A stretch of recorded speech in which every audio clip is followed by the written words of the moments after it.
most relevant videos need to get out from my download ASAP playlist on my James Jackson channel and my Covertly Drugged playlist, as well as the 15 witnesses to the PSYOP. It's called 9 and it says now 15 because in the older videos I referred to it as 9. I didn't have as many back then. Here I have my King James Bible, and of course those of you know I also have the older one I've been using, the New International Version. I'd like everyone to pray with me together. Dear Lord, forgive me for all the times I was angry and drugged and made oaths I could not keep, and I will try my hardest to be cleansed and to avoid saying things that offend you even when I am drugged. But when I am drugged, I would like you to consider my enemy's part. Amen. All right, so as we continue down this path of death and destruction, I'm just kidding. Luciferian enlightenment, no, you're on the wrong video. That's for the New Age ninnies. Those of us who are actually in the know, martial artists, alchemists, wizards, we used to be friends. Those little Asiatic-looking wizard guys, the Semitic ones, your occasional Merlin type, and so on. And they were like, look, add this to your weapon, or I can forge you a new spear. But now it's no longer like that. To make a long story short, we have a bunch of people running psyops on people, doing little bitch shit behind the scenes in the deep state and secret societies and behind closed doors. You know how it goes. These rich ninnies with too much time on their hands. And they don't live their lives the way I do, going from town to town with police subtly saying, hey, you better get your ass out of here. They don't go through that. You call yourselves Christians, why aren't you persecuted the way I am? You're going to say, well, just because we know how to, use our mouthpiece to to avoid the scrutiny from the state, doesn't mean we don't know how you feel. Fair point, except for at the end of the day, that point does not suffice. That is a bootlicker's excuse. And for God, when it's time for you to explain yourselves, the aspirants who reach this next level of membership will be laughing at you. The Amadors, capoeira jubilados. Now, I am not a capoeira myself. I do not believe that any of them can beat me. And I stand by that to the end. However, I have respect for them, and it's the closest thing to me. And for me to have to go to this book instead of some mainstream book is pretty obvious, It says a lot. It suggests, it's very indicative, to say the least. I'm a man of God fighting for honor, okay?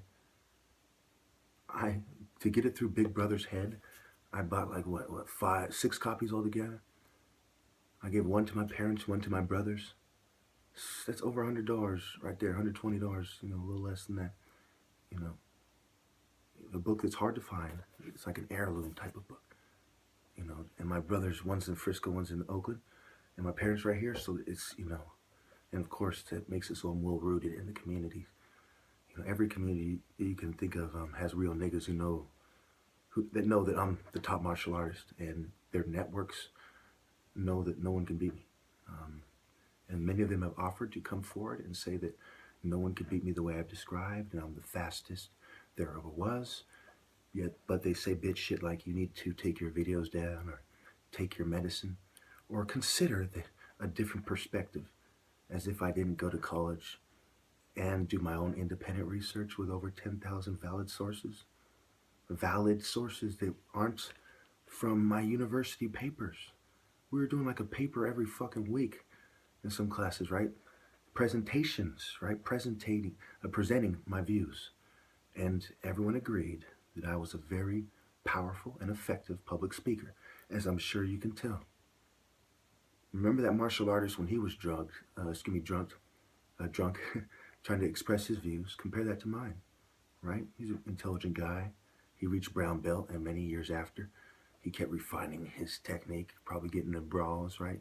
You can tell, young hitter, and using different races as an example can be an effective way to communicate or articulate your message as well. So when we talk about the psychological effects of things, When you have a bunch of real niggas, real African warriors around you in a society of warriors, there's nothing like that. Every secret society sought to be friends with people like me. Why? Because we are the originators. We are the core. On core. Do you want to be on point? Then you have to be on the same vibrational or wavelength or the same spiritual communicative state, if you will. If that's even a word. I don't speak English perfectly, but I'm sure you understand what I'm getting at. It's the same spiritual wavelength. Same frequency, you know. We're there. On the same page. And so, everyone wants to be there with people like me. Why do you think Superman is Superman? He's a nobody geek by day who's a very impressive and articulate and educated reporter, but who fucking cares? Compared to the transcendent hero that flies through the sky, whether it's spiritual or literal. So over the years, the little pesky pests that need to be controlled have taken over controlling trade, reproduction, production in general, politics, finance, science, and what's worse, they've taken over religion. These pesky guys who know nothing about a man like Joshua. Can you imagine some pesky apron wearing bitch that should be making you a fucking sandwich? Like a good little less than Chukwuemeka motherfucker? You know what I'm saying? Going to battle like Joshua? No. We are talking about shorter men with the heart of a giant. Not some secret society pussy. Men who openly declared God is in them and were leaders, natural leaders. Not manipulating motherfuckers in secret societies to prop people up in their pitiful family. But natural leaders that were in touch with the divine. And if you don't know the fucking difference between a transcendent hero and some pesky fucking scientist going off on a theory killing us all, then just fuck the fuck off to another planet. Maybe one that God doesn't care about so much. Thank you.